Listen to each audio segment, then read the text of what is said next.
Good morning student, मैं self प्रतिभा Poswal, government college Begu. बच्चों, आज का जो टॉपिक है वो BSc फर्स्ट ईयर के स्टूडेंट के लिए है।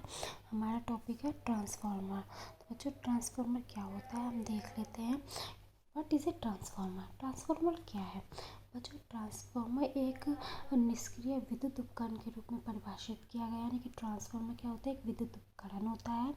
ये क्या करता है? ये जो विद्युत चुम्बकीय प्रेरण की प्रक्रिया के माध्यम से विद्युत ऊर्जा को एक सर्किट से दूसरे सर्किट में स्थानांतरित करता है। यानी कि ट्रांसफार्मर क्या करता है? विद्युत ऊर्जा को एक सर्किट से दूसरे सर्किट में स्थानांतरण का काम करता है।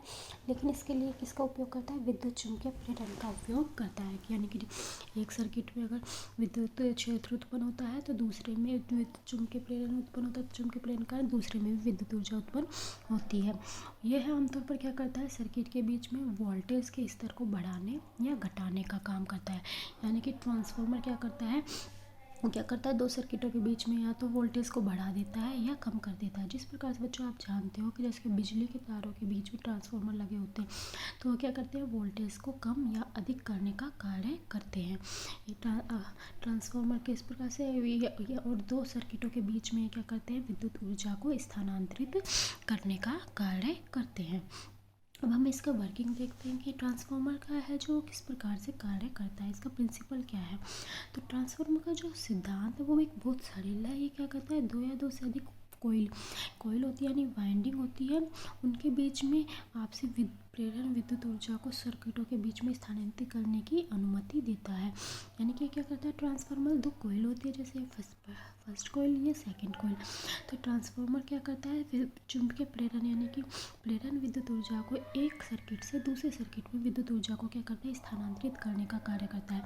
साथ ही साथ ये वोल्टेज को क्या करता है? कंट्रोल भी करता है, यानी कि वोल्टेज अप या वोल्टेज डाउन, यानी ये वोल्टेज को बढ़ा भी सकता है और कम भी कर सकता है। तो ट्रांसफार्मर की सहायता से हम विद्युत ऊर्जा को एक सर्किट से दूसरे सर्किट में स्थानांतरण तथा वोल्टेज के स्तर को कम या अधिक कर सकते हैं। अब हम ट्रांसफार्मर की थ्योरी देखेंगे कि किस प्रकार से कार्य करता है। तो इसके लिए हम मान लेते हैं कि मान लिया एक घुमावदार यानी कि कुंडली के रूप में एक कुंडली है जिसकी पूर्ति क्या इसके द्वारा की जा रही है? विद्युत स्रोत द्वारा आपूर्ति की जा रही है। जैसे बच्चों आपको ये दिख रही है, ये एक कुंडली है, इसके जो विद्युत स्रोत है ये V1, इसके द्वारा इसकी क्या कर रही है? विद्युत ऊर्जा की इसमें आपूर्ति की जा रही है। ठीक है। अब ये कुंडली है, इस कुंडली के माध्यम से प्रत्यावर्ती धारा निरंतर बदलती रहती है, यानी कि बार बार से वो उत्पन्न होती है। अब ये जो कुंडली है इसमें क्या हो रहा है? यहाँ से विद्युत स्रोत उत्पन्न हो रहे हैं। इस विद्युत स्रोत की विद्युत ऊर्जा के कारण इस कुंडली में जो चुंबकीय क्षेत्र उत्पन्न होता है वो, यानी कि चुंबकीय वो जो प्रत्यावर्ती धारा होती है वो समय पर परिवर्तित होती है। हम जानते हैं प्रत्यावर्ती धारा क्या होती है? जो समय के साथ परिवर्तित होती रहती है। तो इस कुंडली में भी क्या होता है? प्रत्यावर्ती धारा परिवर्तित होती रहती है, जिससे कि इसमें क्या उत्पन्न हो जाता है? फ्लक्स उत्पन्न हो जाता है। और ये फ्लक्स जो इसमें उत्पन्न हो जाता है, इसमें किसमें? फिर प्रथम कुंडली में फ्लक्स उत्पन्न हो जाता है। ठीक है। अब यदि एक और वाइंडिंग यानी कि दूसरी कुंडली को इस वाली कुंडली के पास हम लेकर आते हैं तो क्या होता है? अल्टरनेटिव फ्लक्स का कुछ हिस्सा उस दूसरी कुंडली में भी आ जाता है। अब क्या करते हैं? अब हम इस कुंडली के पास में जिसमें कि विद्युत ऊर्जा प्राप्त हो रही थी विद्युत स्रोत से, हम एक दूसरी कुंडली सेकेंडरी कोयल ले आए थे। ठीक है। अब इसमें तो क्या होता है? फ्लक्स उत्पन्न हो रहा है, लेकिन इस फर्स्ट कुंडली में फ्लक्स के कारण हम बोल सकते हैं चुंबकीय प्रेरण के कारण इस दूसरी कुंडली में भी फ्लक्स उत्पन्न होता है, जो कि फैराडे के विद्युत चुम्बकीय प्रेरण नियम के अनुसार है। तो फैराडे ने कहा था अगर एक कुंडली में फ्लक्स उत्पन्न होता है तो उसके कारण विद्युत चुम्बकीय प्रेरण के कारण दूसरी कुंडली में भी क्या होता है? फ्लक्स उत्पन्न होता है। और अब दूसरी कुंडली में भी इस फ्लक्स के उत्पन्न होने के कारण ये क्या होता है? विद्युत वाहक बल, यानी कि E = माइनस क्या होता है? d∅/dt, यानी फ्लक्स में जब परिवर्तन होता है तो EMF यानी कि विद्युत वाहक बल उत्पन्न होता है।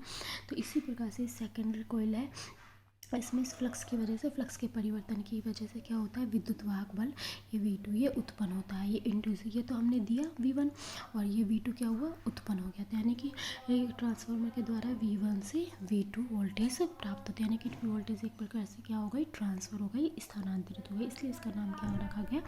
ट्रांसफार्मर रखा गया। तो जैसा कि यह प्रवाह लगातार अपने आयाम और दिशा में बदल रहा है, दूसरे घुमावदार या कोयल में भी एक बदलती प्रवाह कड़ी होनी चाहिए। यानी कि जिस प्रकार से इसमें आयाम प्रवाहित होता रहता है, उसी प्रकार से सेकेंड कॉइल में क्या होता है, वोल्टेज इंड्यूस्ड हो जाता है। ठीक है, तो फैराडे के विद्युत चुम्बकीय प्रेरण के नियम के अनुसार, जो फैराडे ने कहा था वो उनका जो विद्युत चुम्बकीय प्रेरण का नियम था, उसके अनुसार दूसरी कुंडली जो है कि उसमें प्रेरित ईएमएफ, जो मैंने अभी आपको बताया कि फ्लक्स में परिवर्तन के कारण विद्युत वाहक बल उत्पन्न हो जाता है। अब यदि इस माध्यमिक घुमावदार का सर्किट बंद हो जाता है तो इसके माध्यम से क्या होती है, एक धारा प्रवाहित होती है, और यह एक ट्रांसफार्मर का मूल सिद्धांत है। तो यानी कि अब इसके कारण से अगर यह प्रवाह बंद हो जाता है तो इसमें धारा प्रवाहित होती है, और ये धारा ये क्या होती है, ट्रांसफार्मर का यही एक सिद्धांत है। तो स्रोत से विद्युत शक्ति प्राप्त करने वाली वाइंडिंग को, यानी कि स्रोत से ये जो विद्युत, ये स्रोत से प्राप्त करती है वाइंडिंग, यानी कि कुंडली स्रोत से विद्युत शक्ति प्राप्त करती है, इसको क्या बोलते हैं, फर्स्ट कॉइल यानी कि प्राथमिक कुंडली कहते हैं। तो यानी स्रोत से विद्युत शक्ति प्राप्त करने वाली कुंडली को प्राथमिक कुंडली के रूप में जाना जाता है, वैसे फर्स्ट कॉइल भी कहते हैं। आपसी प्रेरण के कारण वांछित आउटपुट वोल्टेज देने वाली जो वाइंडिंग होती है, कुंडली होती है, उसको सेकेंडरी वाइंडिंग कहते हैं, यानी कि सेकेंडरी कुंडली। और इसको क्या बोलते हैं, प्रेरण के कारण उत्पन्न होती है, इसको सेकेंडरी कॉइल कहते हैं। ठीक है, इसको दूसरी कुंडली कहते हैं।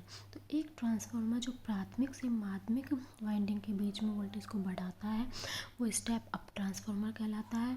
यानी कि अगर फर्स्ट कॉइल से सेकंड कॉइल में वोल्टेज बढ़ जाता है तो उसे क्या बोलते हैं, उसको बोलते हैं स्टेज अप ट्रांसफार्मर। लेकिन यदि फर्स्ट कॉइल से सेकंड कॉइल में जाने वाली वोल्टेज कम हो जाती है तो उसे क्या बोलते हैं, स्टेप डाउन ट्रांसफार्मर कहते हैं।